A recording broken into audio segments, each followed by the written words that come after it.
नमस्कार साथियों, स्वागत है आप सभी का आप ही के अपने YouTube channel GK selection point Ramesh मुंड में। साथियों, प्राचीन इतिहास के क्रम में आज मैं आपके बीच लेकर आया हूँ वैदिक काल, वैदिक सभ्यता का उत्तर वैदिक काल भाग 5। इससे पहले वैदिक सभ्यता के साथियों भाग 4 में कुल प्रदर्शित कर चुका हूँ। भाग 1 में जो है वो हमने आर्यों के निवास स्थान के संदर्भ में, इसके अलावा ऋग्वैदिक कालीन राजनीतिक और सामाजिक व्यवस्था के बारे में पढ़ा था। भाग 2 में वैदिक सभ्यता ऋग्वैदिक कालीन जो है आर्थिक तथा धार्मिक व्यवस्था के बारे में अध्ययन किया था। भाग 3 में उत्तर वैदिक कालीन राजनीतिक तथा सामाजिक व्यवस्था के बारे में पढ़ा था और भाग 4 में उत्तर वैदिक कालीन आर्थिक तथा धार्मिक व्यवस्था के बारे में विस्तार से चर्चा की थी। और आज जो है भाग 5 में अपन पढ़ेंगे उत्तर वैदिक कालीन प्राचीन संस्कार, पुरुषार्थ, विवाह और आश्रम व्यवस्था। इन चारों टॉपिक्स को आप आज जो है हम इस वीडियो में पूरी तरह से कवर करेंगे। अगर वीडियो पसंद आए साथियों तो इसे लाइक करिए, चैनल को अधिक से अधिक साथियों में शेयर कीजिए और सब्सक्राइब कीजिए। तो शुरुआत करते हैं आज के भाग 5 की। सबसे पहले साथियों इसमें लेंगे अपन संस्कार, और संस्कारों का जो सर्वप्रथम जो उल्लेख मिलता है वो मिलता है गृह सूत्र में। यह आपको ध्यान में रखना है, गृह सूत्रों में सर्वप्रथम संस्कारों का वर्णन मिलता है। संस्कारों का जो प्रचलन है वो वैदिक काल में हुआ था, वैदिक साहित्य में इसका वर्णन नहीं मिलता है।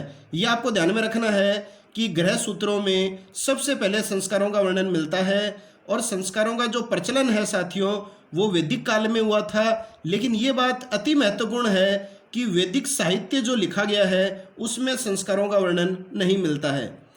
अब देखिए पर्टिकुलर प्रश्न आ जाता है कि गौतम धर्म सूत्र में संस्कारों की संख्या कितनी बताई गई है। तो गौतम धर्म सूत्र में संस्कारों की संख्या बताई गई है 40। इसके अलावा वैखानस धर्म सूत्र में संस्कारों की संख्या बताई गई है 18। अब देखिए साथियों, प्राय सभी धर्मशास्त्रकार जो हैं वो संस्कारों की संख्या मानते हैं 16। तो आपको अगर सीधा प्रश्न पूछ लिया जाए कि संस्कारों की संख्या होती है तो आपको 16 ही करना है। अगर गौतम धर्म सूत्र पूछ लिया जाए तो आपको 40 करना है और वैखानस धर्म सूत्र के अनुसार पूछ लिया जाए तो आपको करना है 18। तो संस्कारों का जो है वो साथियों एक व्यवस्थित क्रम है। ये क्रम आपको याद होना चाहिए। इसका मैंने स्वयं ने एक सूत्र बनाया है। आप अगर इस सूत्र को याद करना चाहें तो कर सकते हैं। इससे क्या होगा, अगर आपको हर ऑप्शन में 3-3, 4-4 संस्कार देंगे तो आप उनका व्यवस्थित क्रम आराम से खोज सकते हो। तो देखो इसमें है गपसी, जाना, निश अन्न, चूड़ा। तो गपसी, जाना, निश अन्न, चूड़ा, कवि उपवेदा, केस विवाह, अंत्येष्टि। तो इसमें सारे के सारे जो संस्कार हैं वो उल्लेखित हो जाते हैं। गै से गर्भाधान है, पै से पुंसवन हो गया, सी से सीमांतोनयन हो गया, जा से जातकर्म हो गया, ना से नामकरण हो गया, नि से निष्क्रमण हो गया, निश का निष्क्रमण हो गया, अन्न का अन्नप्राशन हो गया, चूड़ा का जो है वो चूड़ाकर्म हो गया। इस तरह से जो है सारे के सारे जो हम संस्कार पढ़ेंगे 16 के 16 वो सारे के सारे इससे पूरे हो रहे हैं। तो ये आपको विशेष ध्यान में रखना है। लास्ट वाला जो संस्कार होता है ये है अंत्येष्टि संस्कार। इससे पहले जो है विवाह संस्कार हो गया, तो इस तरह से ये उपनयन संस्कार हो गया, वेदारंभ हो गया। इस तरह से ये सारे के सारे जो हैं संस्कारों का अगर आपको व्यवस्थित क्रम याद रखना है तो इस सूत्र को आप याद कर लेना। अब देखिए एक प्रश्न आता है साथियों, संस्कारों का आधार क्या है। तो संस्कारों का आधार हमेशा ध्यान में रखना, संस्कारों का आधार होता है धर्म। संस्कारों का आधार क्या होता है, धर्म होता है। अब इन संस्कारों के बारे में अपन थोड़ी सी जानकारी प्राप्त कर लेते हैं। जैसे कई बार क्या होता है साथियों, सुमेलित करने वाला प्रश्न बन जाता है या फिर पर्टिकुलर ऐसे भी दे देता है कि पुंसवन संस्कार से आप क्या समझते हैं। तो दोनों ही तरह के प्रश्न आने की संभावना रहती है। तो गर्भाधान क्या होता है, यह निषेक व चतुर्थी क्रम भी कहलाता है। तो निषेक व चतुर्थी क्रम भी जो है क्या कहलाता है, गर्भाधान। तो जो गर्भ में उत्पत्ति होती है भ्रूण की उसको कहा जाता है गर्भाधान। अगला है पुंसवन, पुरुष पुत्र प्राप्त करने के लिए संपन्न किया जाता है। तो पुरुष पुत्र की प्राप्ति करने के लिए ये संस्कार किया जाता है, पुंसवन। तीसरा है सीमांतोन्नयन। ये क्या होता है? अलौकिक बाधाओं से स्त्री को सुरक्षित रखने के लिए किया जाने वाला संस्कार है सीमांतोन्नयन। चौथा संस्कार होता है जातकर्म।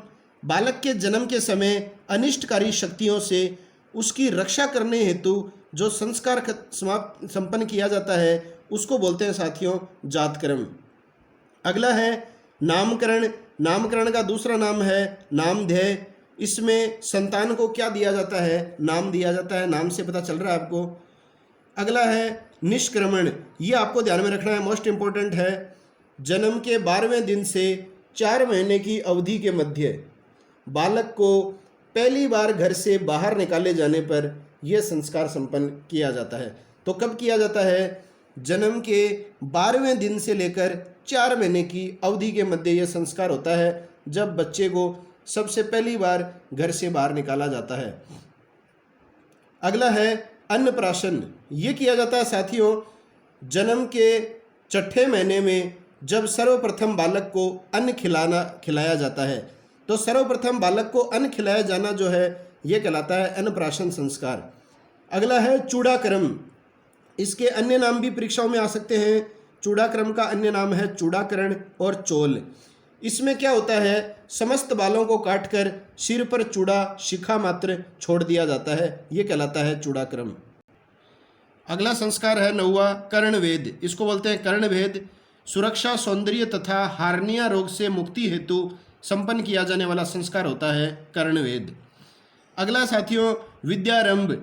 इसे कहा जाता है अक्षरारंभ, अक्षर लेखन, अक्षर स्वीकरण भी। इसके 3 नाम हैं, अक्षरारंभ, अक्षर लेखन और अक्षर स्वीकरण। ये हैं विद्यारंभ के 3 नाम। इसमें क्या होता है? बालक को ओम तथा स्वास्तिक के साथ वर्णमाला सिखाकर 5वें वर्ष में अक्षर ज्ञान करवाया जाता है। अगला है उपनयन। ये सबसे ज़्यादा परीक्षाओं में पूछा जाता है साथियों, ध्यान में रखिएगा। उपनयन या यज्ञोपवीत। देखिए क्या होता है ये सर्वाधिक महत्वपूर्ण संस्कार है। अगर आपको संस्कारों का नाम दिया हुआ हो और प्रश्न आ जाए सर्वाधिक महत्वपूर्ण संस्कार कौन सा है, तो ये उपनयन होता है। इसका अर्थ होता है स्वाध्याय। और उपनयन को जो है यज्ञोपवीत भी कहा जाता है। उपनयन संस्कार का उद्देश्य होता है वेद का अध्ययन, द्विजत्व प्राप्त करना। इस संस्कार के बाद व्यक्ति जो है वो समाज का सदस्य बन पाता था। तो इसी उपनयन संस्कार के बाद में व्यक्ति समाज का सदस्य बन पाता था। इसको कहा जाता था द्विजत्व प्राप्त करना। अगला है वेदारंभ। वेदों का अध्ययन शुरू करने के लिए संस्कार संपन्न किया जाता था। वेदारंभ नाम से पता चल रहा है। केशांत, इसका दूसरा नाम है गोदान। 16 वर्ष की आयु में पहली बार बालक के सिर के बाल काटे जाने के अवसर पर संपन्न होने वाला जो संस्कार था वो था केशांत या गोदान। अगला है समावर्तन। ये भी कई बार पूछा जाता है समावर्तन। इसका अर्थ होता है साथियों स्नान। दूसरा जो इसका नाम आता है समावर्तन का स्नान है। और इसका सामान्य अर्थ होता है गुरुकुल से शिक्षा प्राप्त करने के बाद अपने घर लौटना। तो बालक गुरुकुल से शिक्षा प्राप्त करने के बाद अपने घर लौटता था। इस संस्कार से ब्रह्मचर्य आश्रम समाप्त समझा जाता था। तो इतना समय जो है वो ब्रह्मचर्य आश्रम में रहता था, गुरु से शिक्षा प्राप्त करता था। और समावर्तन संस्कार के पश्चात जो है व्यक्ति स्नातक कहा जाता था। कई बार परीक्षाओं में प्रश्न आता है किस संस्कार के संपन्न होने के पश्चात व्यक्ति स्नातक कहा जाता है, तो वो है समावर्तन। अगला संस्कार है विवाह। इसमें गृहस्थ आश्रम प्रारंभ होता है, आपको पता ही है 25 से 50 वर्ष आगे पढ़ेंगे अपन। और इस विवाह का उद्देश्य होता है वंशवृद्धि। प्राचीन काल में इस संस्कार का उद्देश्य केवल यही था, वंश में वृद्धि करना। और पुरुषार्थों का मूल आधार जो है साथियों वो विवाह था। जैसे संस्कारों का मूल आधार क्या बताया गया था आपको याद होगा, तो वो है धर्म। ऐसे ही पुरुषार्थों का मूल आधार पूछे तो वो है विवाह। और लास्ट संस्कार है अंत्येष्टि। जीवन का अंतिम संस्कार करना होता है अंत्येष्टि। इसके बाद में अगला जो बिंदु है आज इस वीडियो का वो है साथियों पुरुषार्थ। तो सबसे पहले तो देखिए कॉमन प्रश्न है कि पुरुषार्थ कितने होते हैं, तो पुरुषार्थ 4 होते हैं, धर्म अर्थ कर्म मोक्ष। और इनके बारे में थोड़ी थोड़ी अपन व्याख्या करेंगे ताकि अगर कोई स्टेटमेंट से संबंधित बात आ जाए, कथन आ जाए तो आपका गलत नहीं हो। तो देखिए पुरुषार्थ क्या होता है। भौतिक तथा आध्यात्मिक समृद्धि के मध्य संतुलित दृष्टिकोण ही क्या कहलाता है? पुरुषार्थ कहलाता है। और पुरुषार्थों की प्राप्ति के लिए साथियों 4 आश्रमों की व्यवस्था की गई है। तो आश्रम व्यवस्था आगे पढ़ेंगे अपन, लेकिन आपको ध्यान में रखना है कि पुरुषार्थों की प्राप्ति के लिए किसकी व्यवस्था की गई है? तो 4 आश्रमों की व्यवस्था की गई है। और प्रश्न आता है पुरुषार्थ का अंतिम उद्देश्य क्या है? तो अंतिम उद्देश्य साथियों केवल यही है, मोक्ष प्राप्त करना या प्रवृत्ति से हटकर निवृत्ति की ओर झुकाव, तो इसको बोलते हैं मोक्ष प्राप्त करना। पुरुषार्थों का मूल आधार अभी अपन ने पढ़ाई था, विवाह होता है। और त्रिवर्ग, अब देखिए साथियों, इसमें आपको विशेष रूप से ध्यान में रखना है, पुरुषार्थों में त्रिवर्ग में जो शामिल होते हैं तो वो जो होते हैं वो मोक्ष के अलावा जो सारे पुरुषार्थ होते हैं, धर्म, अर्थ और कर्म या काम, इन तीनों को कहा जाता है त्रिवर्ग। याद रखिएगा अच्छी तरह। और पुरुषार्थों की संख्या होती है 4। कौन कौन से हैं? धर्म, अर्थ, काम और मोक्ष, ये इनका क्रम है। आपको क्रम भी पूछा जा सकता है, धर्म, अर्थ, काम और मोक्ष। काम की जगह क्रम भी आ सकता है। अब देखिए सबसे पहले धर्म के बारे में अपने पढ़ेंगे। क्या होता है धर्म? आचारगत नियमों के संग्रह को क्या कहा जाता है? धर्म कहा जाता है। और धर्म का आधार क्या है? सत्य, ब्रह्मचर्य, अहिंसा, इंद्रिय निग्रह, क्षमा, मधुर वचन, श्रद्धा, ये सब धर्म के आधार हैं। दूसरा है अर्थ। अर्थ का मतलब क्या है? वे भौतिक साधन जो व्यक्ति को समस्त सांसारिक सुख उपलब्ध कराते हैं अर्थ कहलाते हैं। तो पैसे से ही है यहाँ अर्थ का तात्पर्य, कि वह स्रोत जो व्यक्ति को भौतिक साधन जो है उसकी प्राप्ति कराता है, और उस भौतिक साधन की प्राप्ति से जो व्यक्ति जो है वो समस्त सांसारिक सुख प्राप्त करता है, इसको कहते हैं अर्थ। और धर्म और काम का आधार जो है वो है अर्थ। अब देखिए ये प्रश्न इंपॉर्टेंट है, धर्म और तीसरा होता है काम। धर्म और काम का जो आधार होता है वो क्या होता है? अर्थ। बिना अर्थ के कुछ भी संभव नहीं है, न तो धर्म और न ही कर्म। तीसरा पुरुषार्थ है काम। अब देखिए इस पुरुषार्थ के क्या उद्देश्य होते हैं साथियों? तो आपको पता है, संतान प्राप्ति, वंश की निरंतरता और पितृ ऋण से मुक्ति। ये 3 जो हैं वो काम के द्वारा ही संभव हैं। संतान प्राप्ति, वंश की निरंतरता और पितृ ऋण से मुक्ति। और काम को जो है मनुष्य की स्वाभाविक वृत्ति माना जाता है। तो प्रश्न आता है किस पुरुषार्थ को मनुष्य की स्वाभाविक वृत्ति माना जाता है? तो उत्तर आ जाएगा काम। और काम जो है वो धर्म से नियंत्रित होना चाहिए, ये इंपॉर्टेंट है। और लास्ट पुरुषार्थ होता है साथियों मोक्ष, जो त्रिवर्ग में शामिल नहीं होता है, याद रखिएगा। अंतिम पुरुषार्थ है जन्म व पुनर्जन्म के बंधन से छुटकारा, इसी पुरुषार्थ के द्वारा मिलता है। और मोक्ष का आधार क्या होता है, ये आपको विशेष ध्यान में रखना है, कर्म, ज्ञान और भक्ति। कर्म, ज्ञान और भक्ति, ये है मोक्ष के आधार। अब अगला बिंदु है विवाह। विवाह के बारे में अपन चर्चा करेंगे। तो देखिए आश्वलायन ग्रह सूत्र। आश्वलायन ग्रह सूत्र ये एक ऐसा ग्रह सूत्र है जिसमें 8 प्रकारों के विवाहों का उल्लेख मिलता है। तो प्रश्न आता है 8 प्रकार के विवाहों का उल्लेख किसमें मिलता है? तो आश्वलायन ग्रह सूत्र में मिलता है। और स्मृतियों तथा धर्मशास्त्रों में भी 8 प्रकार के विवाहों का उल्लेख मिलता है। तो देखिए इस समय जो है प्राचीन काल में 8 प्रकार के विवाह प्रचलित थे। तो शुरुआत में जो मैं आपको 4 विवाह बताऊंगा वो तो हैं धर्म संगत तथा उचित विवाह, और लास्ट के जो 4 बताऊंगा वो जो हैं वो होते हैं निकृष्ट विवाह, जो अच्छे नहीं माने जाते। तो सबसे पहला है ब्रह्मा विवाह, देव विवाह, आर्ष विवाह और प्रजापत्य विवाह। ये आपको चारों ध्यान में रखने हैं। ये सारे के सारे जो विवाह हैं वो जो है धर्म संगत विवाह माने गए हैं। ये इन्हें धर्म संगत तथा उचित माना गया है। और लास्ट के जो 4 हैं आसुर विवाह, राक्षस विवाह, पैशाच विवाह और गंधर्व विवाह, इन्हें माना गया है धर्म असंगत विवाह और निकृष्ट विवाह, ये अनुचित विवाह माने गए हैं साथियों। तो कई बार क्या होता है, जैसे ऑप्शन में दे देता है ब्रह्मा विवाह, देव विवाह, अर्श विवाह और गंधर्व विवाह, कौन सा विवाह निकृष्ट विवाह की श्रेणी में है। तो आप समझ गए होंगे मेरी पूरी बात को। तो ये आपको अलग अलग ध्यान में रखने हैं 8 विवाहों के नाम। कुछ शास्त्रकार जो हैं वो गंधर्व विवाह को भी मान्यता देते हैं। तो कुछ जो है शास्त्रकार जो हैं वो गंधर्व विवाह को भी जो है उचित विवाह मानते हैं। वो इस आधार में मानते हैं क्योंकि ये प्रेम के आधार पर संपन्न होने वाला विवाह है, इस वजह से। बाकी ये निकृष्ट विवाह ही माना जाता है, याद रखिएगा। अब इनकी व्याख्या पढ़ लेते हैं अपन। जैसे प्रश्न आ जाए कथन के रूप में किसी विवाह के लिए तो क्या आता है। ब्रह्म विवाह के संदर्भ में देखिए साथियों, प्रश्न आता है, लड़की का पिता वेदज्ञ व शीलवान वर किस विवाह को संपन्न करते हुए ढूंढता है। तो लड़की का जो पिता होता है वो वेदज्ञ, वेद की अधिक जानकारी रखने वाला तथा शीलवान व्यक्ति जो है वो वर के रूप में ढूंढता है और ब्रह्म विवाह करता था। और ये विवाह क्या होता था, माता पिता की अनुमति से समान वर्ण में दहेज के साथ संपन्न होता था। हिंदू धर्म शास्त्र में उच्च कोटि का माना जाता था। तो ये हिंदू धर्म शास्त्र में उच्च कोटि का माना जाता था ब्रह्म विवाह। दूसरा होता था साथियों देव विवाह। इसमें क्या होता था, इसमें यज्ञ संपन्न करने वाले पुरोहित के साथ कन्या का विवाह संपन्न होता था। तो यज्ञ की दक्षिणा के रूप में जो है वो यज्ञ करने वाला उस पुरोहित के साथ अपनी पुत्री का विवाह कर देता था। तो ये देव विवाह था। तीसरा था आश्र विवाह, जिसको बोलते हैं कन्या विक्रय विवाह। इसमें वर द्वारा कन्या के पिता को कन्या के बदले एक जोड़ी बैल व गाय भेंट की जाती थी। तो साथियों ये जो है प्रश्नों के रूप में प्रश्न आ जाता है कि वह विवाह जिसमें कन्या के पिता को वर के द्वारा कन्या के बदले एक जोड़ी बैल व गाय भेंट की जाती है, वो कौन सा विवाह है, आश्र विवाह। अगला है प्रजापत्य विवाह। प्रजापत्य विवाह देखो क्या होता था साथियों, ये विवाह जो था वो सर्वाधिक प्रचलित था। अब इसमें और ब्रह्म विवाह में अंतर क्या है, ब्रह्म विवाह जो होता था उसमें दहेज दिया जाता था।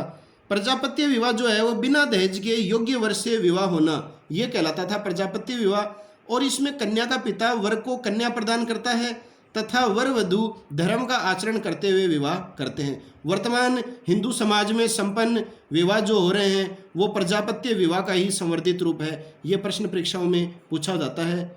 और वर्तमान हिंदू समाज में अधिकांश जो विवाह हैं वो कौन से विवाह के अंतर्गत हो रहे हैं, प्रजापत्य विवाह। अब देखिए अपन निकृष्ट विवाहों के बारे में पढ़ते हैं थोड़ा, जो अनुचित विवाह हैं। सबसे पहला है इसमें आसुर विवाह। इसमें क्या होता था, देखिए इस विवाह के अंतर्गत जो है कन्या बेची जाती थी।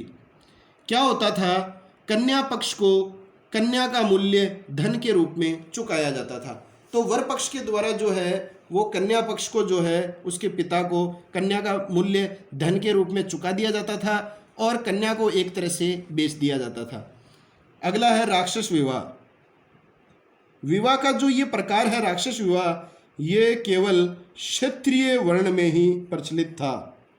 इसमें क्या होता है साथियों, आप समझिए, शक्ति, बल प्रयोग, अपहरण, कपट से कन्या का बलात्हरण करके लाना राक्षस विवाह कहलाता है। मतलब अपने शक्ति के बल पर बल प्रयोग, अपहरण करके कपट से कन्या का जबरदस्ती हरण करके लाना कहलाता था राक्षस विवाह। और ये विवाह प्रणाली जो है वो आदिम निवासियों में भी प्रचलित थी।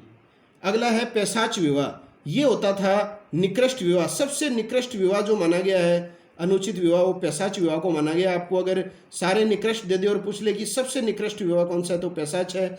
इसमें क्या होता है, छल द्वारा विश्वासघात पूर्वक सोती हुई, मदहोश अथवा मार्ग में जाती हुई कन्या से उसके शरीर पर अधिकार किया जाता था। हिंदू समाज में ये विवाह सबसे निम्न कोटि का माना जाता है। ब्राह्मणों के लिए जो है ये विवाह सर्वथा अनुपयुक्त तथा वर्जित था। ब्राह्मण ये विवाह कतई नहीं कर सकते थे। और लास्ट विवाह है गंधर्व विवाह, प्रेम विवाह। वर्तमान की लव मैरिज आधारित विवाह इसको अपन कह सकते हैं। और कुछ शास्त्राकार जो हैं वो इसे उचित भी मानते हैं। यह परिणय विवाह भी कहलाता है। अब देखिए वर्जित जो विवाह हैं वो है संगोत्र विवाह, सप्रवर विवाह और सापिंड विवाह। ये वर्जित माने जाते हैं। अगला बिंदु है अपना आश्रम व्यवस्था। देखिए आप, उत्तर वैदिक काल में सर्वप्रथम 3 आश्रमों की जानकारी मिलती है। ये अपन जो है वो भाग 3 में पढ़ चुके हैं उत्तर वैदिक काल में, कि उत्तर वैदिक काल में सर्वप्रथम 3 आश्रमों की जानकारी मिलती है। और वो भी कौन से उपनिषद में, छांदोग्य उपनिषद में। वो आश्रम है ब्रह्मचर्य, गृहस्थ, वानप्रस्थ। देखिए साथियों इसका भी क्रम है। जैसे धर्म, अर्थ, कर्म और मोक्ष वो पुरुषार्थों का क्रम है, वैसे ही आश्रमों का भी क्रम पूछा जाता है।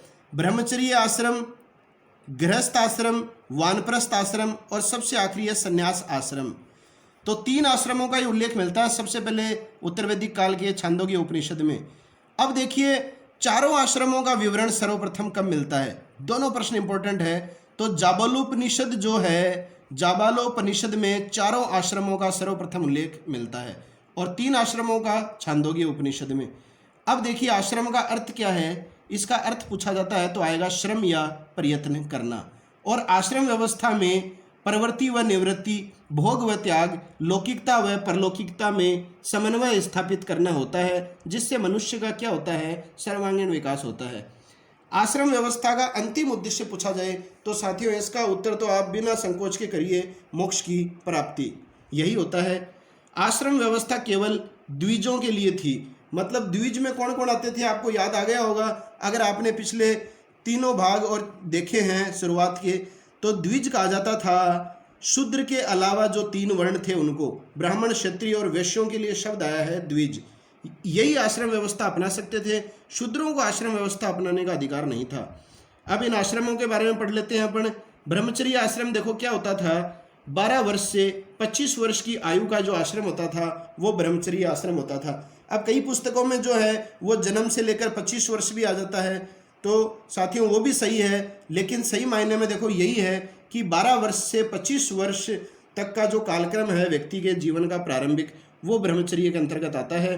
क्योंकि विद्यार्थी 12 वर्ष की अवस्था में ही इस आश्रम में प्रवेश करता था और इस आश्रम का जो प्रारंभ है वो उपनयन संस्कार से होता था। इस संस्कार के बाद में व्यक्ति जो है वो द्विज, दोबारा जन्म लिया हुआ कहलाता था। इस संस्कार से पूर्व बालक को क्या माना जाता था, शूद्र माना जाता था। तो यहाँ पे शूद्रों की तौहीन की गई है। तो इस संस्कार से पूर्व, ब्रह्मचर्य आश्रम संस्कार से पूर्व बालक को क्या माना जाता था, शूद्र माना जाता था। और उपनयन संस्कार से इस आश्रम का प्रारंभ होता था। उपनयन का आप मतलब समझते ही हैं, अभी हमने संस्कारों में पढ़ा था, सबसे महत्वपूर्ण संस्कार है, इसका अर्थ होता है स्व अध्याय। अगला है दूसरा गृहस्थ आश्रम, इसकी अवधि है 25 से 50 वर्ष तक निर्धारित। गृहस्थ आश्रमों का महत्व अन्य 3 आश्रमों से अधिक है, यह आप ध्यान में रखिए, अन्य 3 आश्रमों से अधिक महत्व है इसका, क्योंकि इससे अन्य आश्रमों की आवश्यकता की पूर्ति होती थी। समावर्तन संस्कार के अलावा अन्य 15 संस्कार व्यक्ति गृहस्थ आश्रम में ही संपन्न करता था। ये वेरी मोस्ट इंपॉर्टेंट है कि वो कौन सा संस्कार है जो गृहस्थ आश्रम में संपन्न नहीं किया जाता था, बाकी सारे संस्कार गृहस्थ आश्रम में संपन्न किए जाते थे। तो वो है समावर्तन संस्कार, जो गृहस्थ आश्रम में नहीं किया जाता था। तीसरा है वानप्रस्थ आश्रम, इसका समय है 50 वर्ष से 75 वर्ष की आयु तक का। इस आश्रम में प्रवेश कर वैराग्यपूर्ण जीवन व्यतीत करता था मनुष्य, और पारिवारिक कर्तव्यों से मुक्त होकर मोक्ष की तलाश में वैराग्य जीवन व्यतीत करता था। तो गृहस्थ आश्रम समाप्त हो जाता था 50 वर्ष की आयु में, तो पारिवारिक कर्तव्यों से तो मुक्त हो जाता था और उसके बाद में मोक्ष की तलाश में वो इधर उधर घूमता था। इसी आश्रम में घूमता था वो, वानप्रस्थ आश्रम में। और इस आश्रम में रहकर व्यक्ति का प्रधान कर्तव्य अगर आपसे पूछा जाए साथियों, तो वो है पंच महायज्ञ तथा अतिथि संस्कार करना। तो प्रश्न आता है पंच महायज्ञ तथा अतिथि संस्कार किस आश्रम का प्रधान कर्तव्य माना गया है, तो वह है वानप्रस्थ। चौथा आश्रम है संन्यास आश्रम, 75 वर्ष से 100 वर्ष, क्योंकि व्यक्ति की जो औसत आयु मानी गई है वो 100 वर्ष मानी गई है। इसे चतुर्थ आश्रम भी कहा जाता है। संन्यास आश्रम के अंदर जाने का अर्थ क्या है, तो अर्थ है व्यक्ति का संसार से पूर्णतया विरक्त होकर योग साधना कर मोक्ष की प्राप्ति का प्रयास करना। तो मोक्ष की प्राप्ति का जो प्रयास किया जाता था वो किया जाता था संन्यास आश्रम में। अंतिम पुरुषार्थ मोक्ष की प्राप्ति इसी आश्रम से संभव है साथियों, और ब्राह्मण ही यह आश्रम अपना पाता था। तो केवल ब्राह्मणों को ही ये अंतिम आश्रम अपनाने का अधिकार था, जो था संन्यास आश्रम। अब देखिए आश्रम व्यवस्था और महिलाओं के बारे में कुछ तथ्य हैं, वो आप देख लीजिए, परीक्षाओं में प्रश्न आता है इनके संदर्भ में। स्त्रियों का सर्वाधिक महत्व जो होता था वो गृहस्थ आश्रम में होता था, ये आप सभी जानते हैं। गृहस्थ आश्रम का जो उद्देश्य है वो है संतान उत्पत्ति करना, वंश में वृद्धि करना। तो स्त्रियों का सर्वाधिक महत्व किस आश्रम में मिलता है, गृहस्थ आश्रम में। उत्तर वैदिक काल में ज्येष्ठ पुत्र जो था वो उत्तराधिकार की शुरुआत हुई, मतलब जो सबसे बड़ा पुत्र होता था वही उत्तराधिकारी बनता था। उत्तर वैदिक काल में साथियों बाल विवाह प्रचलित नहीं था, ये आपको ध्यान में रखना है, बाल विवाह का प्रचलन नहीं मिलता है। और विश्ववारा ब्रह्मावादिनी मंत्र दृष्टि अपाला घोषा ने वैदिक मंत्रों की रचना की। तो ये 4 विदुषियाँ हैं, विश्ववारा, अपाला, घोषा, इन्होंने वैदिक मंत्रों की रचना की है उत्तर वैदिक काल में। उत्तर वैदिक काल में गणिकाओं का भी अस्तित्व था। आम्रपाली तथा सालवती रूप द्वारा आजीविका अर्जित होने के कारण ये रूप जीविकाएं कहलाई हैं। तो गणिकाओं का अस्तित्व था। कौन सी गणिकाओं का उल्लेख मिलता है? आम्रपाली तथा सालवती का। और ये क्या करती थी? रूप द्वारा आजीविका अर्जित होने के कारण ये रूप जीविकाएं कहलाई हैं। अब देखिए एक शब्द आते हैं सधोवधू। सधोवधू क्या होती थी? ये स्त्री 15 से 16 वर्ष की आयु तक अर्थात विवाह से पूर्व तक अध्ययन करती थी। तो विवाह पूर्व तक 15-16 वर्ष की आयु तक जो अध्ययन करती थी स्त्री, उसको सधोवधू कहा जाता था। और ये वेरी इंपॉर्टेंट है, आजीवन अविवाहित रहकर शिक्षा ग्रहण करने वाली जो स्त्रियां होती थी, जो आजीवन विवाह नहीं करती थी और शिक्षा ही ग्रहण करती थी, उनको कहा जाता था ब्रह्मावादिनी। तो ये टर्म्स जो है, शब्दावलियां, ये परीक्षाओं में निश्चित रूप से पूछी जाती हैं। तो आजीवन अविवाहित रहकर शिक्षा ग्रहण करने वाली स्त्रियां कहलाती थी ब्रह्मावादिनी। तो यह है साथियों वैदिक सभ्यता का भाग 5, जिसमें हमने पूरी तरह से संस्कारों की बात की, पुरुषार्थों की बात की है। इसके अलावा हमने वैवाहिक व्यवस्था की बात की और आश्रम व्यवस्था के बारे में अध्ययन किया। वीडियो पसंद आया है तो इसे लाइक ज़रूर करें तथा चैनल को अधिक से अधिक सब्सक्राइब करें तथा अपने दोस्तों को वीडियो अधिक से अधिक मात्रा में शेयर करें। मिलते हैं नए अध्याय के साथ, तब तक के लिए जय हिंद, जय भारत।